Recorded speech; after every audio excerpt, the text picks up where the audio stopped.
Mrs. Wiggins, Empty Vow, Love, Honor, Betray, and Double Lives. Now, what do these 4 books have in common? They all come together to comprise a series called Lexington, Alabama, written by Mary Monroe, and this is what I want to discuss in this video. Hello, book lovers.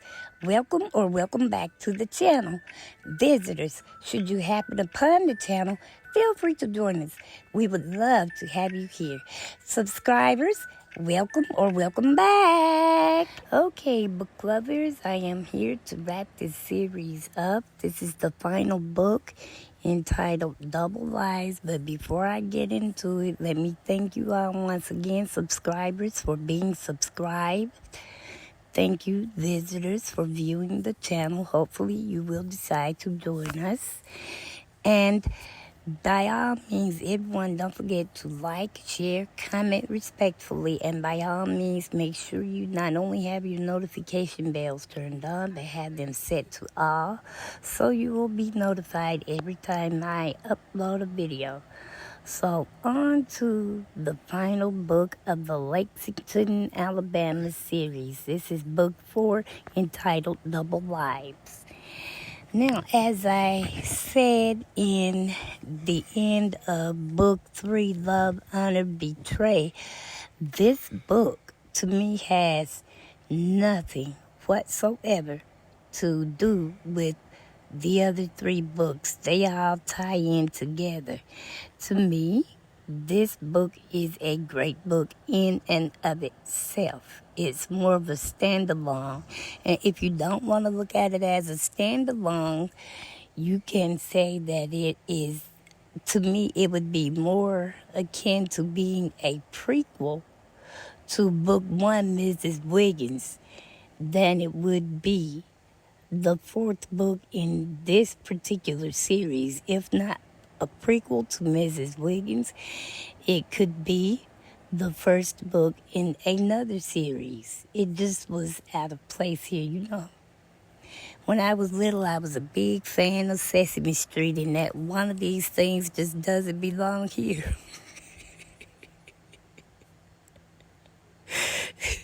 That's exactly what I thought about when I read this book, although it is a great book. So anyway,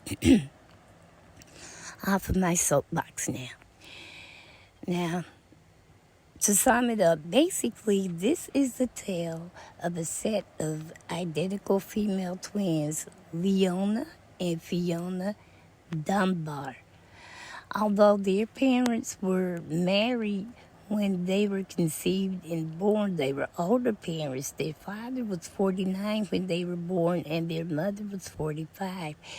Their father passed away when the girls were like, I think 6.5, 7 years old, somewhere along in there. And from then on, they were raised by their straight-laced, no-nonsense, church-going mother, Mavis Dunbar.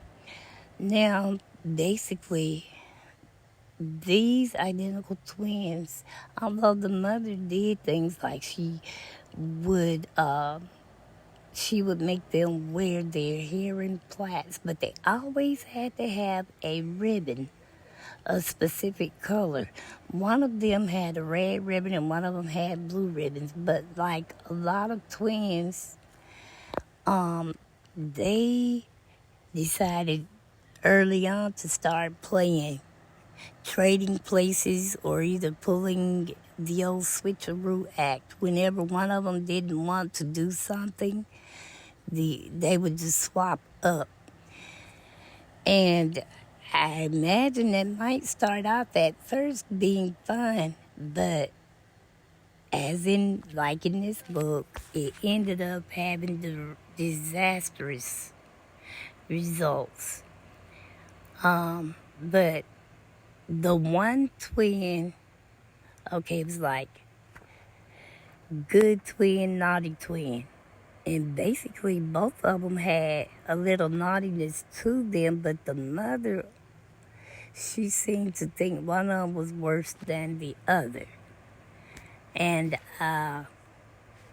the one who was supposedly the naughty twin, the no, the good twin was the one actually just as naughty. I'm not going to say she was worse than the other girl, but she was the one just as naughty. For example, the supposed good twin was the one that got pregnant, but the naughty twin was the one that pretended to be pregnant, and she took all of the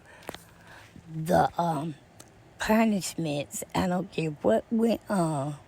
She was the one who always would just take up for the naughty twin. At some point, I'm like, look, much as I love you, twin, I just can't keep getting these weapons or whatever the punishment may have been.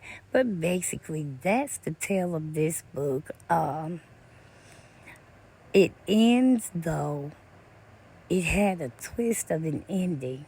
And since I am wrapping this series up, you can go back and read it and see for yourself. But here's a spoiler alert. The supposed good twin,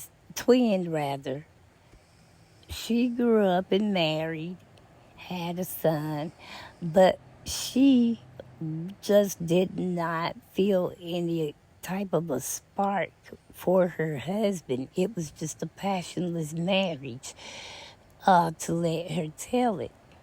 And several years down the line, she confided in the naughty twin, and they decided this one last time to pull a switcheroo. So the naughty twin posed as the good twin. The good twin moved into the naughty twin's apartment where she was and stuff. But the problem arose when a childhood friend who started out being she was friends with both of the ladies, but she started out being friends primarily with the naughty twin. But she eventually ended up liking the good twin a little bit more. Well, now she herself ended up marrying and having children, but they never lived. They always lived with her mother-in-law. Her husband never did move them out of there. Well, long story, short story. Okay, the childhood friend name was Bonnie Sue. Bonnie Sue finally confessed to the good twin that she actually was in love with her in a romantic sense. And the good twin rebuffed her. Well, that didn't go over so well. She did leave that day, and good twin told the naughty twin, all about it and stuff. And she was like, well, maybe we need to just put it into this or whatever. She was looking to go on a few more dates or whatever it was. The naughty twin the good twin felt she was being stifled by being married. So the next day, Bonnie Sue goes back to the good twin to plead her case and tell her she was in love and this, that, and the other. And please excuse my daughter once again.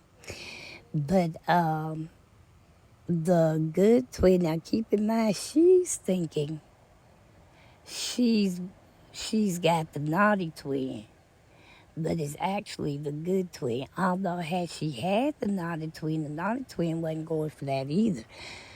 First off, one of the reasons I said that to me this would serve more as a prequel to Mrs. Wiggins is because it starts off, it's set in the year 1901. Now, if you watched my video for Mrs. Wiggins, you know that book started out in 1917. So I don't know if the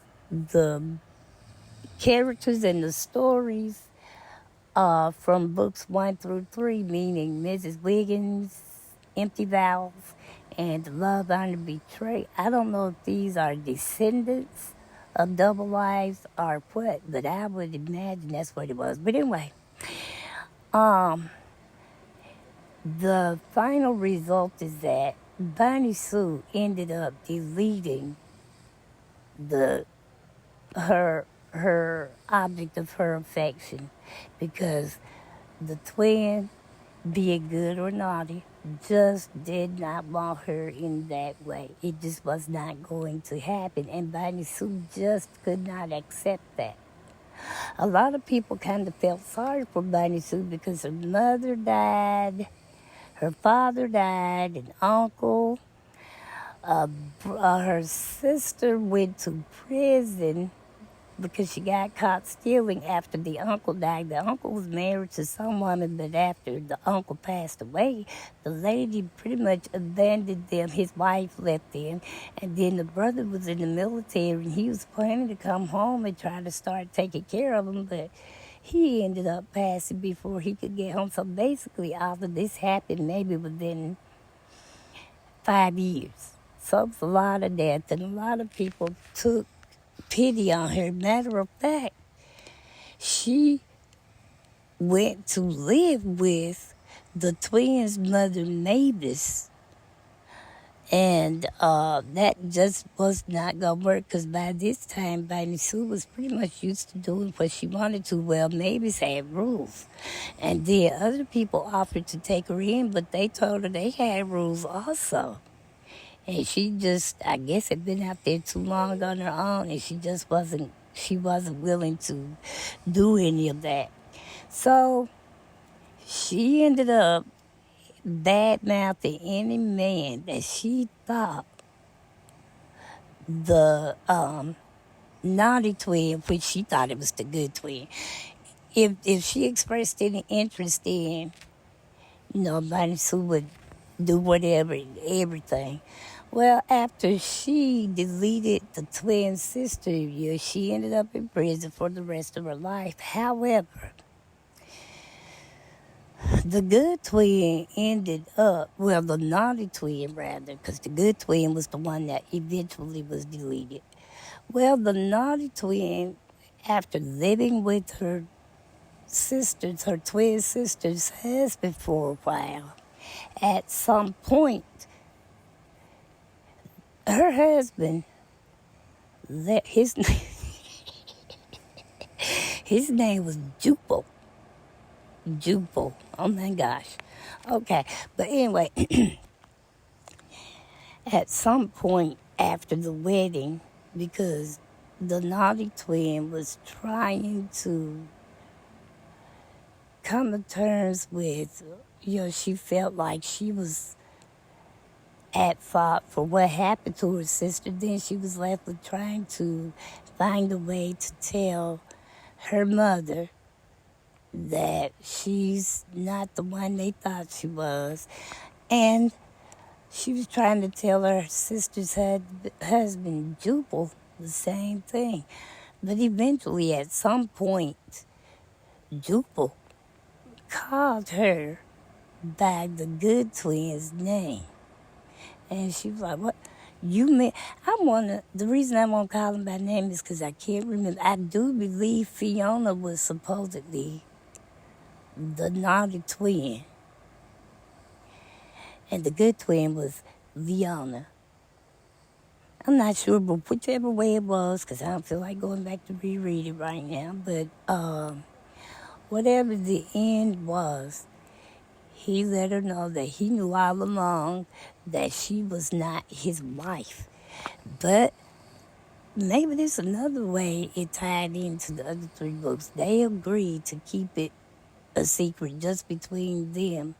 Now keep in mind, the good twin and her husband Jupel had raised a son who had gone into the military.